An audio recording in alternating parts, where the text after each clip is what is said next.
morning everyone, welcome back and welcome to AP Engineering Institute. चला लक्ष द्या, आपण मित्रांनो सक्सेसफुली MPSC 2023 ला जो पेपर 1 आला होता त्याचा सेक्शन 1 आपण मागच्या लेक्चर पर्यंत सक्सेसफुली कंप्लीट केलेला आहे. सेम आता आज आपण सेक्शन बी सुरू करतोय. सेक्शन ए आपला कंप्लीट झाला, सेक्शन बी आपण सुरू करतोय. सेक्शन बी मध्ये आपल्याला क्वेश्चन नंबर 5 मध्ये फक्त 2च क्वेश्चन आय थिंक न्यूमरिकलचे होते. त्याच्यातलाही एकच प्रश्न प्युअरली न्यूमरिकलचा होता. दुसरा जो क्वेश्चन होता तो न्यूमरिकलच्या रिलेटेड तुम्हाला थेरी विचारली होती. आय थिंक डॉगलेग स्टेअरकेस वरती विचारले असेल. त्या क्वेश्चनचं सुद्धा आन्सर मी आपल्या नोट्स मध्ये दिलेलं आहे किंवा ह्या सोल्युशन मध्ये दिलं आहे. मित्रांनो, अजूनही कोणी आपल्या PDF सोल्युशन डाउनलोड केलं नसेल तर ते PDF सोल्युशन आपल्या वेबसाईटवरून जो फ्रीमध्ये कोर्स तुम्हाला हा MPSCचा व्हिडिओ सोल्युशनचा आहे त्याच्यामधूनच ते डाउनलोड करा. कुठल्याही टेलिग्राम चॅनलवरून किंवा कुठल्याही मित्राने फॉरवर्ड केलेलं करू नका, कारण की आपल्या वेबसाईटवर तुम्हाला अपडेटेड सोल्युशन भेटणार आहे आणि तेच तुम्ही डाउनलोड करा. काही प्रॉब्लेम असेल तर माझा नंबर थंबनेलवर दिसतोय मित्रांनो, मला कॉन्टॅक्ट करा. नक्कीच तुम्हाला तुमच्या प्रॉब्लेमचं निराकरण केलं जाईल, त्याचं सोल्युशन दिलं जाईल. असो, चला लक्ष द्या. एक मिनिट, लाईटचा काय विषय झाला. चला लक्ष द्या. आता क्वेश्चन 5A. ओके, आता क्वेश्चन 5A हा आपल्याला RCC वर विचारला होता, रेनफोर्स सिमेंट कॉन्क्रीट वर विचारला होता. अतिशय सोपा तोही प्रश्न होता. बघा 23 ला काय केलंय त्यांनी, जस्ट ट्रेलर दाखवलंय तुम्हाला. बिलकुल खुश व्हायची गरज नाहीये. इथून पुढे लेवल त्यांची वाढत जाणार आहे. कोणी तुम्हाला असंही म्हणाल की हीच लेवल आहे, असं काहीच नाही मित्रांनो. डिस्क्रिप्टिव्ह मध्ये विचारायला खूप आहे, स्ट्रक्चरच्या मेथड्स खूप आहे, टाइप ऑफ प्रॉब्लेम्स खूप आहे. कोणताही प्रॉब्लेम कधीही ते विचारू शकता. त्यांच्याकडे आता नंबर ऑफ डाटा आहे. MCQ साठी त्यांच्याकडे डाटा संपला होता, पण आता डिस्क्रिप्टिव्ह साठी त्यांच्याकडे खूप मोठा डाटा आहे. त्याच्यामुळे 24 ला पण तुम्हाला कळेलच कोणत्या वेगवेगळ्या मेथडने आपल्याला क्वेश्चन्स विचारले जातात. पण मित्रांनो, आपलं काम आहे की आपण सगळं करून ठेवायचं, त्याच्यातलं काहीही विचारू आणि त्यातल्या त्यात जे महत्त्वाचं आहे ते तर जास्तच करायचं. म्हणजे ज्याचे रिपीटेडली विचारायचे चान्सेस असतात ते तर जास्तच करायचं. तर जेव्हा मी RCC तुम्हाला शिकवेल त्या RCC मध्ये मी तुम्हाला डिटेलमध्ये रेनफोर्स, सिंगली रेनफोर्स, डबली रेनफोर्स किंवा बीमचं डिझाईन कसं करतात, फ्लेन सेक्शन कसा डिझाईन केला जातो, त्याच्यानंतर स्लॅब कसा डिझाईन केला जातो, फुटिंग कशी डिझाईन केली जाते, कॉलमचे किती बायॲक्शियल, युनिॲक्शियल, त्याच्यानंतर ॲक्च्युअली लोडेड शॉर्ट कॉलम याच्या कसा डिझाईन केला जातो, याच्या स्टेप्स काय, त्या सगळ्या मी तुम्हाला सांगेल, सगळं शिकवेल. पण ते आपल्या स्ट्रक्चरच्या कोर्समध्ये मित्रांनो. इथे माझं काम आहे तुम्हाला फक्त सोल्युशन देणं 2023 ला जो विचारलेला पेपर आहे त्याचं, आणि तेच मी आता तुमच्यासमोर मांडतोय. लक्ष द्या. आता तुमच्याकडे 2 गोष्टी पाहिजे, एक क्वेश्चन पेपर पाहिजे आणि दुसरं कॅल्क्युलेटर पाहिजे. या 2 गोष्टीशिवाय तुम्ही लेक्चर बघायला बसू नका मित्रांनो, त्याचा तुम्हाला काही फायदा होणार नाही. ओके, चला लक्ष द्या. आता मी क्वेश्चन लिहत बसत नाही, डायरेक्ट गिवन डेटा लिहितो. क्वेश्चन 5 मधला A आपल्याला काय विचारला होता, माझ्याकडे खाली क्वेश्चन आहे. क्वेश्चन 5 मधला A आपल्याला काय विचारला होता, एक रेक्टँगल बीम आहे, त्याचं 230 बाय 415 mm हे इफेक्टिव्ह डायमेन्शन दिलेलं आहे. त्यांनी काय दिलेलं आहे आपल्याला गिवन डाटामध्ये. गिवन डाटामध्ये आपल्याला त्यांनी काय दिलेलं आहे, एक रेक्टँग्युलर बीम दिलाय, रेक्टँग्युलर बीम. ओके, त्याची विड्थ आपल्याला दिलेली आहे 230 mm आणि त्याची डेप्थ इफेक्टिव्हच दिलेली आहे. डेप्थ तुम्हाला किती दिली त्यांनी, 415 mm. 415 mm. त्याच्यानंतर त्यांनी आपल्याला काय सांगितलंय, is required with reinforcement of 3 bars of 20 mm diameter in tension zone. म्हणजे त्यांनी टेन्शन झोनचे रेनफोर्समेंट दिले 3 bars of 20 mm 5. 3 bars of 20 mm 5 tension साईडला, म्हणून मी त्याला AST लिहिलं. त्याच्यानंतर त्यांनी आपल्याला 2 बार दिले 16चे कॉम्प्रेशन साईडला, म्हणजे ASC आपल्याला दिलाय 2 बार 16 mm चे कुठे, कॉम्प्रेशन साईडला. म्हणून इथं कॉम्प्रेशन आणि इथं टेन्शनचं मी नोटेशन दिलंय. त्याच्यानंतर determine moment of resistance using WSM. आपल्याला MR फाइंड आउट करायचा आहे. व्हॉट इज MR म्हणजेच moment of resistance by WSM working stress method. आणि त्यांनी आपल्याला ग्रेड दिलेली आहे, FCK दिली आहे तुमच्याकडे 20 न्यूटन पर mm², आणि आपल्याला FY ची व्हॅल्यू दिली आहे 415 न्यूटन पर mm². चला, एवढा गिवन डाटा दिला मित्रांनो. जेव्हा मला कॉम्प्रेशन झोनचं पण स्टील स्पेशली मेन्शन केलं जातं तेव्हा मला समजायचं असतं माझ्या नॉलेजनी, माझ्या स्किलनी, की हा न्यूमरिकल डबली रेनफोर्स सेक्शनचा आहे आणि त्यातल्या त्यात वर्किंग स्ट्रेस मेथडनी तो आपल्याला सॉल्व करायचा आहे. अतिशय सोपं आहे, आपण करून घेऊ. बघा, WSM मेथड सॉल्व करताना मित्रांनो मी तर तुम्हाला शिकवणार नाही, फक्त सांगतोय की WSM मेथड सॉल्व करताना आपल्याला डिझाइन कॉन्स्टंट काढावे लागतात. ओके, काय करावं लागतात? डिझाइन कॉन्स्टंट काढावं लागतात. मग डिझाइन कॉन्स्टंट कोणते कोणते? तर सिग्मा CBC काढावा लागतो, M काढावा लागतो, मॉड्युलर रेशो. त्याच्यानंतर आपल्याला J ची व्हॅल्यू काढावं लागते, आपल्याला K ची व्हॅल्यू काढावं लागते. तर जे काही डिझाइन कॉन्स्टंट आपल्याला लागणार आहे ते सगळे आपण काढून घेऊ. बघा, लक्ष द्या, गिवन डाटा आपण लिहिलेला आहे. डिझाइन कॉन्स्टंट मध्ये सर्वात पहिले मला काय लागेल तर फर्स्ट स्टेप काय? Find design constant. WSM मेथडचा कोणताही प्रॉब्लेम असो, मग तो तुमचा बीम असो, तो तुमचा स्लॅब असो, तो तुमचा RCC वॉटर टँक असो, तुम्हाला पहिली स्टेप म्हणजे डिझाइन कॉन्स्टंट काढूनच घेणे, त्याच्याशिवाय आपण पुढेच जायचं नाही. मग आता जे रिक्वायर्ड ह्या प्रॉब्लेमसाठी रिक्वायर्ड डिझाइन कॉन्स्टंट आहे तेच काढणार मी. बाकीचे काढायची गरज नाही, मला Q काढायची गरज नाही, J काढायची गरज नाही, K काढायची गरज नाही. जे रिक्वायर्ड आहे तेच काढू. आता मला लागतं काय? सिग्मा CBC लागतोय. मग सर्वात पहिले मी काय करतो? सिग्मा CBC फाइंड आउट करतो. सिग्मा CBचा फॉर्म्युला असतो FCK/3. Sigma CBC is equal to FCK/3. म्हणजे FCK मला किती दिला आहे? 20 डिवायडेड बाय जर मी 3 केलं तर सिग्मा CBCचं उत्तर मला भेटतं ते असणार आहे तुमचं न्यूटन पर mm² मध्ये. कॅल्सीवर करा, 6.67 तुमचं उत्तर यायला पाहिजे न्यूटन पर mm². त्याच्यानंतर B मध्ये तुम्हाला M फाइंड आउट करायचा आहे. M चा फॉर्म्युला काय असतो? M म्हणजे modular ratio 280/3 sigma CBC. 280 divided by 3 into sigma CBC. मग 280 डिवायडेड बाय 3 इंटू 6.67 म्हणजे मॉड्युलर रेशो तुमचा किती आला? समथिंग 13 पॉइंट काहीतरी आला का बघा, 13.99 आला. आता इतक्या वेळेस प्रॅक्टिस झाल्यानंतर तुमचं हे पाठच होऊन जातं मॉड्युलर रेशो. त्याला युनिट नाही आहे, त्याला युनिट द्यायचा प्रयत्न करू नका. ओके, म्हणजे design constant me find out केले. आता मला डेप्थ ऑफ न्यूट्रल ॲक्सिस काढायची. मग डेप्थ ऑफ न्यूट्रल ॲक्सिस काढताना मला काय करावं लागेल तर moment of area in compression side is equal to moment of area in tension side हे करावं लागेल. बघा, लक्ष द्या. आता नेक्स्ट स्टेप माझी काय असणार आहे? Step number 2, find out neutral axis distance, म्हणजेच त्याला आपण काय म्हणतो? XU. मग आता XU जर फाइंड आउट करायचा असेल तर मी इथं लिहितो moment of area of compression side is equal to moment of area of tension side.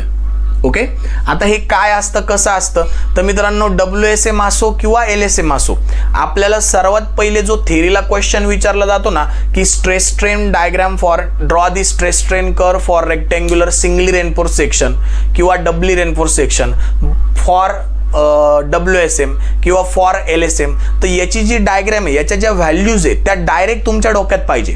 त्या व्हॅल्यू जर डोक्यात असल्या ना तर ह्या स्टेप आपल्याला पाठ करायची गरजच पडत नाही. आपलं सगळंच पाठ असतं आणि त्याच्यामध्ये थेरीमध्ये सुद्धा क्वेश्चन विचारला जातो आणि न्यूमरिकल सुद्धा अशा प्रकारे विचारलं जातं त्या डायग्रामवर.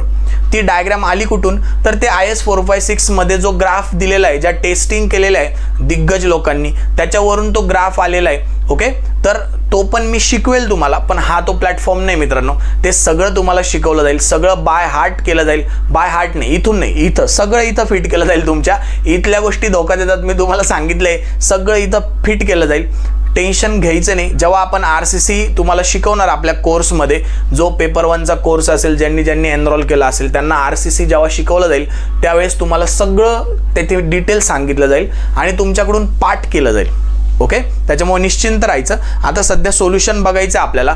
जो तो ब्लॉक असतो, जो ती डायग्राम असते, त्या डायग्रामच्या कॉम्प्रेशन झोनच्या एरियाची मुवमेंट घ्यायची न्यूट्रल ॲक्सिसला इज इक्वल टू टेन्शन झोनच्या एरियाची मुवमेंट घ्यायची न्यूट्रल ॲक्सिसला. लक्ष द्या. मग आता कॉम्प्रेशन साईडची मुवमेंट ॲट न्यूट्रल ॲक्सिस म्हणजे कॉम्प्रेशन साईडचा एरिया आपल्याला घ्यावा लागेल. तरी मी तुमच्या माहितीसाठी इथं डायग्राम ड्रॉ करतो एक छोटीशी, जी तुमची पाठ पाहिजे. हा इथे B पाहिजे. ओके, ही न्यूट्रल ॲक्सिस आहे. त्याच्यानंतर इथून एवढं डिस्टन्स XU आहे, इथं ASC आहे, इथं AST आहे. ओके, इथून एवढं डिस्टन्स गरज नाही, इथून एवढं डिस्टन्स D' आहे तुमचं. टोटल इफेक्टिव्ह डेप्थ तुम्हाला इथे लागेल D. ओके, आणि ठीक आहे, चला हे डिस्टन्स पण काढून घ्या. हे डिस्टन्स किती येईल तुमचं, हे XU येईल, हे XU येईल, हे टोटल डिस्टन्स D येईल. तर हे XU मायनस D येईल किंवा D मायनस XU येईल, सॉरी D मायनस XU येईल. ओके, मग ह्या कॉम्प्रेशन साईड आणि टेन्शन साईडच्या एरियाची मुवमेंट घ्यायची न्यूट्रल ॲक्सिसला. अतिशय सोपं आहे. मग आता तुम्हाला तिथे मुवमेंट घेताना B इंटू XUचा square divided by 2 plus 1.5 M-1 into ASC, 1.5 M-1 into ASC into D minus D' ही कॉम्प्रेशन साईडची मुवमेंट झाली is equal to M into AST into D minus XU, sorry XU minus D आहे इथे, XU minus D'. Okay, is equal to M into AST into D minus D'. या साईडला इथे D minus XU, sorry इथं पण D minus XU आहे. तर हे फॉर्म्युले मित्रांनो पाठ करायची गरज नाही. जर तुमची ही डायग्राम, याची स्ट्रेस डायग्राम आणि याची स्ट्रेन डायग्राम जर पाठ असेल तर तुम्हाला हे फॉर्म्युले डायरेक्ट तिथं तयार करता येतात जागेवर. याच्यात तुम्हाला पाठ करायची गरज नाही आहे. ओके, इथपर्यंत जर क्लिअर असेल तर स्क्रीनशॉट काढून घ्या मित्रांनो याचा, किंवा पूर्ण बोर्ड भरल्यावर काढा, काय हरकत नाही. आता हे 1.5 M आलं कुठून, हे ASC म्हणजे काय, XU मायनस D' म्हणजे काय, हे सगळं आलं कुठून, हे सगळं आपल्याला तुम्हाला शिकवणार आहे मी. टेन्शन घ्यायचं नाही, अतिशय सोपं आहे. ही डायग्राम ज्यांनी कोणी अभ्यास केला असेल त्याचे याच्या पुढच्या 2 डायग्राम पाठ असतील तर त्याला कळालं असेल हे आलं कुठून. ओके, निश्चिंत राहायचं आहे मित्रांनो, बिलकुल टेन्शन घ्यायचं कारण नाही.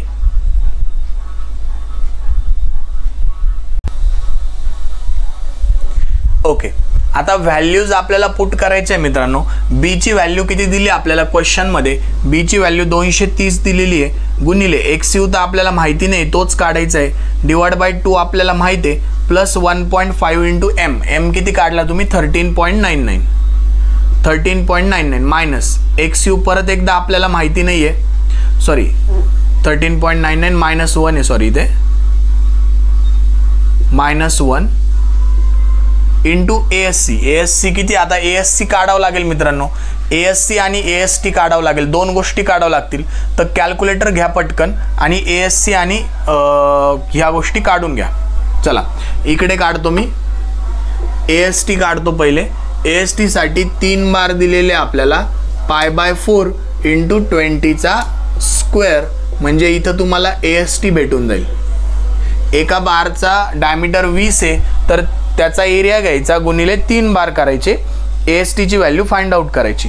AST ची व्हॅल्यू काय आली चेक करा, 942.47 आली का चेक करा, 942.47 mm². सिमिलर वे मध्ये ASC आपल्याला काढायचं आहे. किती बार दिले, 2 बार दिले 16चे, म्हणजे π/4 इंटू 16चा स्क्वेअर, म्हणजे ASCचं तुम्हाला आन्सर भेटून जाईल. ASCचं आन्सर काय येतं काढा कॅल्सीवर, 402.12 येतं का बघा, 402.12 mm². आता ह्याच व्हॅल्यू पुट करायच्या इथे. ASC म्हणजे 402.12 पुट करायचं इंटू XU आपल्याला माहिती नाहीये आणि D' मित्रांनो ॲज्युम करावं लागेल. आता D' म्हणजे काय असतं, कवर असतं, ते कवर आपल्याला ॲज्युम करावं लागेल. इथं लिहायचं, काही गोष्टी RCC मध्ये ॲज्युम करावं लागतात. Assume D dash is equal to 30 mm. Okay, आता तुमच्याकडे फ्रीडम काय आहे डी डॅश ॲझ्युम करायचं. का तुम्ही 30 ॲझ्युम केलं, तुम्ही 20 ॲझ्युम करू शकता, तुम्ही 25 ॲझ्युम करू शकता मित्रांनो. कारण की आपल्याला MPSCने क्वेश्चनमध्ये एन्व्हायरमेंटल कंडिशन दिलेली नाही आहे. जेव्हा आपल्याला कवर ॲझ्युम करायचं असतं तेव्हा आपल्याला कंपल्सरी एन्व्हायरमेंटल कंडिशन द्यावं लागते. म्हणजे माइल्ड आहे, मॉडरेट आहे का कोणतं एन्व्हायरमेंट आहे त्या हिशोबाने कवर्स येतात. जर डिटेलमध्ये जायचं राहिलं तर IS 456 मध्ये आपल्याला हे दिलंय. RCC साठी आपण IS कोड कोणता यूज करतो, IS 456 2000. ओके, 2010 आता रिवाइज झाला असेल तर रिवाइज झालेला आहे ऑलरेडी तो. ठीक आहे, चला. तर त्याच्यामध्ये आपल्याला कवर दिलेलं आहे, ते पाठच पाहिजे आपले. पण जेव्हा केव्हा आपल्याला MPSC किंवा युनिव्हर्सिटीने मेन्शन केलेलं नसेल की कवरसाठी कंडिशन ही आहे, त्या केसमध्ये मित्रांनो तुम्हाला तुमची मर्जी असते. बीमला आपण जनरली 25 ते 30 मध्ये ॲझ्युम करतो. त्याच्यानंतर स्लॅबला आपण 15 ते 20 मध्ये ॲझ्युम करतो. त्यानंतर कॉलमला आपण 35 ते 40 मध्ये कवर ॲझ्युम करतो. त्यानंतर फुटिंगला आपण 45 ते 50 मध्ये कवर ॲझ्युम करतो. तर ह्या ज्या गोष्टी थंब रूल आहे हे तुमचे माहितीच पाहिजे. त्या थंब रूलला यूज करून मी इथं ॲझ्युम केलं कवर. आता एक्झामला प्रत्येक जण वेगवेगळं कवर ॲझ्युम करणार आहे. म्हणून एक गोष्ट लक्षात ठेवायची, जी नेहमी मी पोरांना सांगतो की जेव्हा केव्हा डिझाईनचा प्रॉब्लेम असेल ना आणि तिथे जर डाटा त्यांनी अपुरा दिलेला आहे आणि काही गोष्टी ॲझ्युम करावं लागतंय, त्यावेळेस तुम्हाला स्टेप्सला मार्क असता, उत्तराला मार्क नसता. कारण की 3000 पोरं बसले तर 3000 पोरं हे कवर वेगवेगळा ॲझ्युम करतील, त्यांना ते फ्रीडम आहे. म्हणून त्यांना स्टेप बघायच्या असतात की यांनी डेप्थ काढली का, यांनी न्यूट्रल ॲक्सिसची डेप्थ काढली का, यांनी गिवन डाटा लिहिलाय का, त्याच्यानंतर त्यांनी ASTचे कॅल्क्युलेशन केले का. अशा स्टेप वाईज आपण डिसिप्लिन वेमध्येच आपल्याला सवय लावायची, जेणेकरून आपल्याला त्याचा फायदा होतो. बघा, मी पण तुम्हाला डिसिप्लिन वेमध्ये शिकवतो इथे, काय हरकत नाही. लक्ष द्या. आता XU डी डॅश तुम्हाला ॲझ्युम केलेला किती ॲझ्युम केलाय तुम्ही, 30 ॲझ्युम केलाय. इथं -30 करायचं इज इक्वल टू M तुमचा किती आलाय 13.99 इंटू AST किती आलाय 942.47 इंटू डी किती तुमच्याकडे इफेक्टिव्ह डेप्थ ऑलरेडी त्यांनी दिलाय. आता हे इथं क्वेश्चन मध्ये कन्फ्यूज करायचं नाही. जर पेपरला तुम्ही तो इफेक्टिव्ह शब्द वाचला नसेल, रीड करण्याचा तुमचा राहिला असेल आणि तुम्ही इथं जर मोठा डी घेऊन घेतला तर मित्रा तुझे सगळं आन्सर चुकणार आहे. ती गोष्ट त्याच्या नक्कीच लक्षात येणार आहे. ही गोष्ट लक्षात आणण्यासाठीच तुम्हाला त्यांनी स्पेशल शब्द वापरला इफेक्टिव्ह. जर क्वेश्चन मध्ये इफेक्टिव्ह शब्द नसता तर तुम्ही त्याला ओव्हरऑल ॲझ्युम केला असतं आणि मग तुमचं पुढे कॅल्क्युलेशन केलं असतं. पण आपल्याला क्वेश्चन मध्ये इफेक्टिव्ह शब्द दिलाय म्हणून ज्यांनी कोणी हा मोठा डी ॲझ्युम केला असेल इथे त्यांचं उत्तर नक्कीच चुकणार आहे किंवा त्यांना कमी मार्क भेटणार आहे. लक्ष द्या. मग आता छोटा डीज आपल्याला लागतो. आता हे सगळं कॅल्सी मध्ये पुट करायचं, XU अननोन ठेवायचा आणि फायनल तुम्हाला XU ची व्हॅल्यू इथे कॅल्सी मध्ये शिफ्ट सॉल्व केल्यावर भेटून जाईल. कोणाला कॅल्सी वापरता येत नसेल तर त्यांनी यूट्यूबवर भरपूर व्हिडिओ अवेलेबल असतात कॅल्सीवर कसं अननोन फाइंड आउट करायचं. काहीच अवघड नाही मित्रांनो. ब्रॅकेट करायचा, जी गोष्ट अननोन आहे एकच गोष्ट अननोन पाहिजे, त्यासाठी डबल व्हॅरिएबल नको, एकच व्हॅरिएबल पाहिजे. तिला X मानायचं, सगळ्या व्हॅल्यू पुट करायच्या, ब्रॅकेट व्यवस्थित टाकायचे, इज इक्वल टू चिन्ह द्यायचं, त्याच्या साईडच्या व्हॅल्यू परत व्यवस्थित टाकायच्या. शिफ्ट सॉल्व जर नवीन कॅल्सी असेल तर शिफ्ट सॉल्व आणि इज इक्वल टू एवढंच दाबायचं. आणि जुनं कॅल्सी असेल, जुनं म्हणजे कोणतं सर, तर जे तुम्ही वापरता ते, तुम्ही म्हणजे मी, जे मी वापरतो ते. जर असं जुनं कॅल्सी असेल तर तुम्हाला काय करायचंय, शिफ्ट सॉल्व दोनदा दाबायचे, तुमचा आन्सर येऊन जाईल. थोडं थांबावं लागेल, याची जरा मेंदू थोडा स्लो चालतो. परफेक्टच आहे पण स्लो चालतो. नवीन कॅल्सीला फक्त शिफ्ट सॉल्व आणि इज इक्वल टू दाबलं का सेकंदात तुमचं आन्सर येतं. ओके, म्हणून मी सांगतोय नवीन कॅल्सी विकत घ्या मित्रांनो, बिलकुल कंजूसी करू नका. आता लक्ष द्या इकडे. आता XU ची व्हॅल्यू किती आली सांगा मला. जर या सगळ्या व्हॅल्यू तुम्ही बरोबर टाकल्या असतील तर XU तुमचा आलाय 148.96. ओके, कॅल्क्युलेटरवर व्यवस्थित व्हॅल्यू टाका. आणि XU आल्यानंतर आपल्याला एक छोटीशी टर्म काढावं लागते, ती म्हणजे सिग्मा CBC डॅश. आपल्याला XU आल्यानंतर एक टर्म काढावं लागते, सिग्मा CBC डॅश, जी की आपल्याला मुवमेंट ऑफ रेजिस्टन्सच्या फॉर्म्युलामध्ये यूज करायची. मग सिग्मा CBC डॅश म्हणजे काय, sigma CBC dash is equal to sigma CBC into XU, sigma CBC into XU minus D dash upon XU minus D dash upon XU. Actual जेव्हा neutral axis आपल्याकडे येते तेव्हा compression स्ट्रेसवर काय फरक पडतो, तो आलेला फरक आपल्याला काढणं, म्हणजे ओरिजिनल आपली सिग्मा सीबीसी तुमची किती आली होती, इकडे 6.67 आली होती, पण आता जेव्हा न्यूट्रल ॲक्सिस ॲक्च्युअल आपण फाइंड आउट करतो त्याच्यानंतर याच्यामध्ये काहीतरी फरक पडतो आणि तो फरकच कन्सिडर करून आपल्याला मोमेंट ऑफ रेजिस्टन्स किंवा त्या बीमचं WSM ने डिझाईन करावं लागतं. हे सगळं येतं कसं, हे सगळं आपण नंतर व्यवस्थित शिकणार आहे. आता जस्ट सोल्युशनमध्ये हे काढावं लागतं, एवढं लक्षात ठेवा तुम्ही. आता मग सिग्मा सीबीसी तुमच्याकडे ऑलरेडी आहे, किती आहे, 6.67. त्याच्यानंतर एक्स ची व्हॅल्यू काढली का, हो सर काढली, 148.96. 148.96 वजा डी डॅश किती ॲझ्युम केलाय 30 डिवायडेड बाय 148.96. याचं उत्तर सांगा तुम्ही. सिग्मा सीबीसी डॅश किती आला, कॅल्सीवर व्यवस्थित ब्रॅकेट टाका मित्रांनो, ब्रॅकेट टाकायला विसरू नका. नवीन कॅल्सीवर ब्रॅकेट टाकायची गरज नाही, पण ज्यांच्याकडे जुनं कॅल्सी त्यांनी ब्रॅकेट टाका. 5.32 तुमचं उत्तर आलं असेल, चेक करा. 5.32 बघा, 5.32 न्यूटन पर mm². बघा कमी झाली, आपली किती होती, 6.67 होती, आणि ॲक्च्युअल जेव्हा न्यूट्रल ॲक्सिस आपण काढतो तेव्हा आपल्याला कमी झालेली दिसते. चला लक्ष द्या. आणि तीच आपल्याला कुठे यूज करायची आहे, कॉम्प्रेशन साईडच्या स्टीलमध्ये तिला यूज करायचं आहे, आणि हिला आपल्याला टेन्शन साईडच्या स्टीलमध्ये, ते सांगेल मी तुम्हाला, त्याचं टेन्शन नका घेऊ. आता सगळा रॉ मटेरियल झालेलं आहे. आता लास्टला आपल्याला काय फाइंड आउट करायचं आहे, तिसरं, find out moment of resistance. मग WSM मध्ये किंवा LSM मध्ये, LSM मेथडने किंवा WSM मेथडने जर डबली रेनफोर्सचा आपल्याला moment of resistance find out करायचा असेल तर त्याचा फॉर्म्युला एकच असतो, CU1 × ZU1 plus CU2 × ZU2. आता CU1 म्हणजे काय, कॉम्प्रेशन फोर्स 1, आणि CU2 म्हणजे काय, compression force 2. Okay, into ZU1 म्हणजे ते लिव्हर आर्म पहिला, आणि ZU2 म्हणजे लिव्हर आर्म दुसरा. हे सगळं तुम्हाला व्यवस्थित शिकवलं जातं, त्याच्यामध्ये तुम्हाला सगळं कळेल. कॉम्प्रेसिव्ह फोर्स 1 म्हणजे हा कॉन्क्रीटमुळे आलेला कॉम्प्रेसिव्ह फोर्स, आणि हा तुमचा कॉम्प्रेशन साईडच्या स्टीलमुळे आलेला कॉम्प्रेसिव्ह फोर्स. ओके, हे सगळं डिटेलमध्ये असतं मित्रांनो, ते तुम्हाला बरोबर कळेल जेव्हा तुम्ही व्यवस्थित कन्सेप्ट शिकणार त्याची. पण अवघड काहीच नाही, CU1चा फॉर्म्युला बदलणार नाहीये, जो इथं आपण वापरला होता तोच फॉर्म्युला इथं वापरावा लागेल. ओके, CU1 म्हणजे काय वापरला होता आपण, B × XU. Okay, B × XU, MR = B × XU.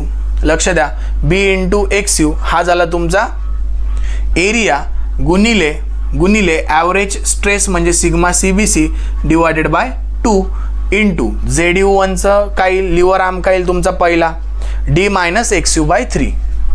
D- किंवा चला याचं एक उत्तर काढून घेऊ मित्रांनो, जास्त कन्फ्युजन व्हायचं. याच्यापैकी एक टर्मचं आपण उत्तर काढून घेऊ, मग सगळ्या व्हॅल्यू याच्यात पुट करू.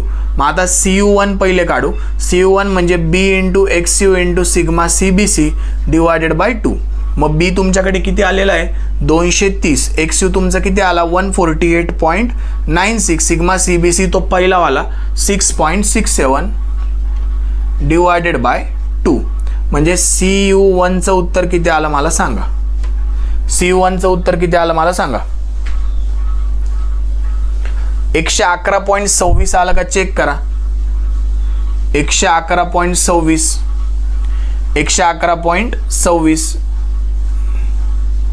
चेक करा. CU1चं उत्तर 111.26 आलं का, चेक करा. 114 सॉरी, 111 नाही, 114. 114.26 आलं का, चेक करा. ओके, मग CU1 झाला असेल मित्रांनो, याचा स्क्रीनशॉट काढा तुम्ही, बाजूला सरकतो.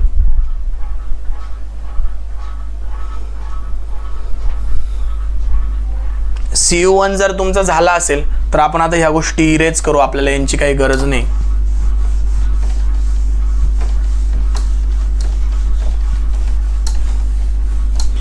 गरज तर सगळ्याच गोष्टींची असते मित्रांनो, पण म्हणायला म्हटलं तर आता गरज नाहीये, वेळेवर कळतं.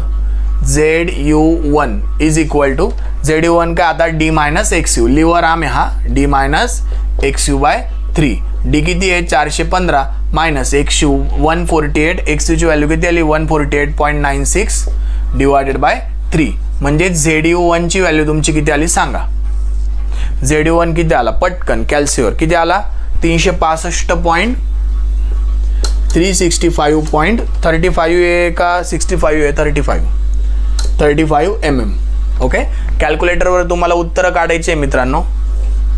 हे बेसिक जर तुमचं लक्षात राहिलं तर मग बाकी याला, आणि बेसिक आणि ही डायग्राम सर्वात महत्त्वाची, ही डायग्राम. याच्या पुढे पण डायग्राम येते, 2 डमरू येतात, 2 ट्रायंगल येतात, ते पार्टच पाहिजे, त्याच्या व्हॅल्यू पार्ट पाहिजे, तर आणि तरच आपण याचे न्यूमरिकल सॉल्व करू शकतो. मग ZU1 झाला, CU1 झाला. आता CU2 आपल्याला काढायचं आहे. CU2 कोणामुळे आलेला आहे? CU2 आलेला कोणामुळे? CU2 हा कॉम्प्रेशन साईडला आपण स्टील प्रोव्हाइड केलं त्याच्यामुळे आलेला आहे. मग त्याचा फॉर्म्युला काय येईल? 1.5 जो आपण ऑलरेडी यूज केलेला आहे, 1.5 m-1 into sigma CBC dash into sigma CBC dash into ASC.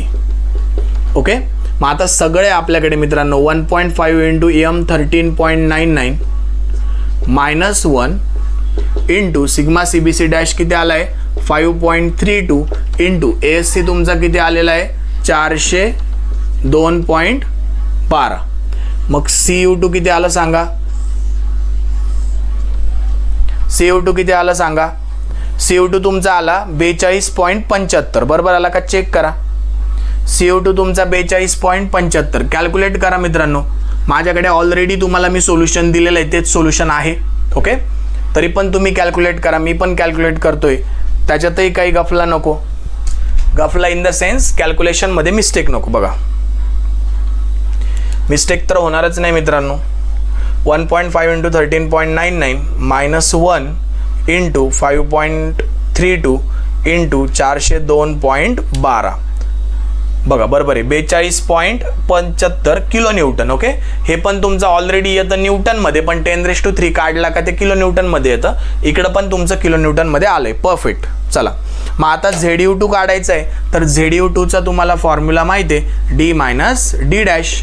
मग D काय तुमचा 415 मायनस D डॅश तुम्ही 30 ॲझ्युम केला आहे, म्हणजे ZU2 तुमच्याकडे आला. किती आला सांगा? 415 वजा 30 किती आलं? 385 आलं का? चेक करा. 385 mm. ओके, म्हणजे आपल्याकडे सगळ्या व्हॅल्यू झाल्या मित्रांनो. आता आपल्याकडे CU1 झाला, आपल्याकडे ZU1 झाला, CU2 झाला आणि ZU2 झाला. आता मी या फॉर्म्युल्यामध्ये सरळ त्याला पुट करू शकतो आणि फायनल आन्सर काढू शकतो. एवढं सोपं आहे. इथं तुम्हाला 8 मार्क भेटले असते. सोपा क्वेश्चन होता. मी पण तो 2023ला अटेम्प्ट केला मित्रांनो. मेन्स जेव्हा मी दिली तेव्हा इझी क्वेश्चन होता म्हणून अटेम्प्ट केला.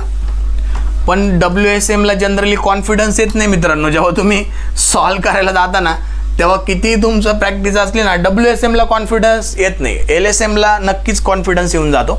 लक्ष द्या. आता हा फॉर्म्युला मी परत लिहितो इथं.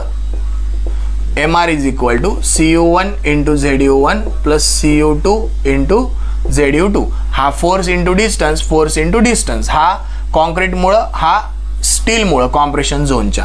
मग MR is equal to CU1 किती आलाय तुमचा?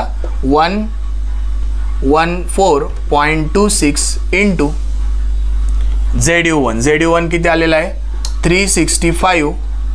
आता हा MM मध्ये आलेला आहे बरं का मित्रांनो. हा जर MM मध्ये आला असेल तर तुम्हाला हे सगळं याला इंटू 10⁻³ करावं लागेल आणि मग तुम्हाला 365.35 प्लस. आता इथे पण CU2 किती आलाय तुमचा? 42.75. युनिट कन्वर्जन व्यवस्थित लक्षात घ्या. जर तुम्ही याला इथेच किलो न्यूटन मध्ये केलं आणि याला MM नी मल्टिप्लाय केलं तर तुमचं उत्तर, फायनल उत्तर चुकणार आहे आणि त्यातल्या त्यात त्याचं युनिट पण चुकणार आहे. गुणिले ZU2 किती काढला तुम्ही?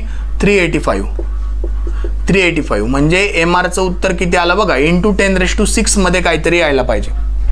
इंटू 10⁻6 मध्ये यायला पाहिजे.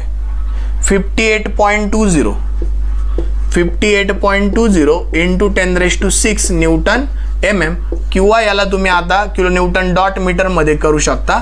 Moment of resistance is equal to 58.20 kilo newton dot metre. इथे इथपर्यंत जर मित्रांनो तुमचं बरोबर असेल 2023ला तुम्ही केलेलं, तर नक्कीच तुम्हाला पूर्ण मार्क भेटतील मित्रांनो. ओके, आशा करतो तुम्हाला सगळं कळालं असेल तर आपल्या व्हिडिओला लाईक करा मित्रांनो. नुसते बघून जातात आणि लाईक करत नाही, याला काय अर्थ नाही. आवडला असेल लाईक करा, कमेंट करा की सर बरोबर तुम्ही सांगितलंय, बरोबर व्यवस्थित कळतंय का नाही कळते. सगळ्या गोष्टी तुम्हाला जर नसेल कळत तर परत एकदा त्या सांगितल्या जातील लाईव्ह फॉर्मॅटमध्ये, टेन्शन घ्यायचं कारण नाही. ओके, चला तोपर्यंत जय हिंद, जय महाराष्ट्र.